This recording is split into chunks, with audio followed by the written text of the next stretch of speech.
రాష్ట్రంలో ఉన్నటువంటి వివిధ కళాశాలల యాజమాన్యాలు వారి ప్రతినిధులు అందరం కలిసి మీ ద్వారా రాష్ట్రానికి రాష్ట్రంలో చదువుకుంటున్నటువంటి విద్యార్థి లోకానికి ఒక సమాచారం ఇవ్వాలన్నటువంటి ఆలోచనతోనే ఈ సమావేశాన్ని ఏర్పాటు చేయడం జరిగింది. సరే, మీ అందరికీ తెలిసిందే, ఫీజు రియంబర్స్మెంట్ విద్యార్థుల భవిష్యత్తు కాంగ్రెస్ ప్రభుత్వాలకి అత్యంత ప్రాధాన్యతతో కూడినటువంటి అంశం. ఈ ఫీజు రియంబర్స్మెంట్ రాష్ట్రంలో ఉన్నటువంటి అనేక మంది మధ్యతరగతి కుటుంబాలకు సంబంధించినటువంటి వాళ్ళు, పేదలకు సంబంధించినటువంటి వాళ్ళు, బలహీన వర్గాలకు సంబంధించినటువంటి పిల్లలందరినీ కూడా ఆర్థిక పరమైనటువంటి భారం వారి మీద పడకుండా ప్రభుత్వ పరంగా ఆ బాధ్యత తీసుకొని చదివించాలనేటువంటి ఆలోచనతో ఆనాటి కాంగ్రెస్ ప్రభుత్వం మొదలుపెట్టినటువంటి ఈ ఫీజు రియంబర్స్మెంట్ కార్యక్రమాన్ని మా ప్రభుత్వం కూడా అదే లక్ష్యంతో, అంతే చిత్తశుద్దితో ఈ విద్యార్థి లోకానికి కావాల్సినటువంటి ఏర్పాట్లన్నీ చేయాలనే ఆలోచనతోనే గౌరవ ముఖ్యమంత్రి రేవంత్ రెడ్డి గారు కానీ, లేకపోతే యావత్ కేబినెట్ కానీ ఆ ఆలోచనతోనే ముందుకు పోతున్నటువంటి విషయం కూడా మీ అందరికీ తెలిసింది. సరే, గత టీఆర్ఎస్ ప్రభుత్వం ఒక దశాబ్ద కాలం ఈ ఫీజు రియంబర్స్మెంట్ సంబంధించినటువంటి వ్యవస్థని చిన్నాభిన్నం చేసి కొన్ని సంవత్సరాలుగా వారికి చెల్లించాల్సినటువంటి ఫీజులను చెల్లించకుండా అక్యుములేట్ చేసి ఆ భారాన్ని మాకు వారసత్వంగా ఒప్పచెప్పిపోతే వారు విచ్ఛిన్నం చేసినటువంటి ఆర్థిక వ్యవస్థను గాని వ్యవస్థలను గాని బాగు చేసుకుంటూ ఒకదాన్ని ఒకటి పేర్చుకుంటూ ఆ సమస్యలన్నింటినీ పరిష్కారం చేస్తూ ముందుకు పోతున్నటువంటి విషయం కూడా మీకు తెలిసిందే.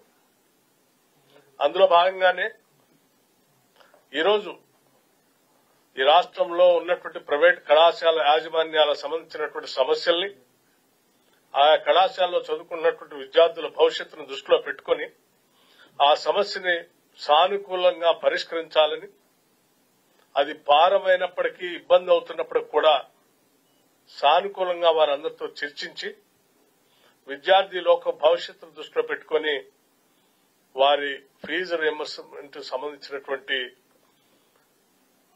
ఏ అయితే టోకెన్లు ఉన్నాయో ఆ టోకెన్లకు సంబంధించినటువంటి వరకు దాదాపు 600 కోట్ల రూపాయల వరకు త్వరితగతిన ఆ నిధుల్ని విడుదల చేయాలని, ఆ తర్వాత భవిష్యత్తులో కూడా మిగతా పెండింగ్ ఉన్నటువంటి వాటిని కూడా ప్రతి నెల ఎంతో కొంత స్ట్రీమ్ లైన్ చేయాలనేటువంటి ఆలోచనతోనే ఈనాడు ఈ రాష్ట్ర ప్రభుత్వం మంత్రివర్గ సభ్యులు, సహచరులు, ముఖ్యమంత్రి గారు అందరూ కూడా ఆలోచన చేసి ఈ నిర్ణయం చేసి ఈరోజు యాజమాన్యాలకు సంబంధించినటువంటి సంఘాలతో అట్లాగే ఈరోజు సుదీర్ఘంగా నిన్న ఈరోజు చర్చించడం జరిగింది.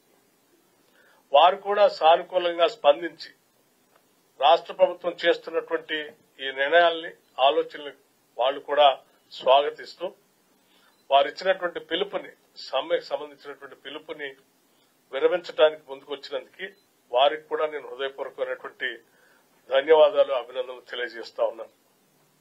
భవిష్యత్తులో ఈ రాష్ట్రం విద్య సంబంధించినటువంటి అంశానికి అత్యంత ప్రాధాన్యత ఇస్తున్నటువంటి క్రమంలో అందరి సహాయ సహకారం, ఈ రాష్ట్రంలో పుట్టిన ప్రతి బిడ్డ పెద్ద ఎత్తున ఉన్నత విద్య అభ్యర్థించడానికి, అందుకోవటానికి అందరి సహాయ సహకారాలు కూడా అవసరం కాబట్టి వారందరినీ కూడా ఆ రకంగా సహకారాన్ని అందించమని కోరటం, వాళ్ళు కూడా పెద్ద మనసుతో ముందుకు వచ్చి అంగీకరించేందుకు వారికి కూడా నేను హృదయపూర్వకమైనటువంటి ధన్యవాదాలు తెలియజేస్తూ అభినందనలు తెలియజేస్తా ఉన్నాను. నమస్కారం. Thank you.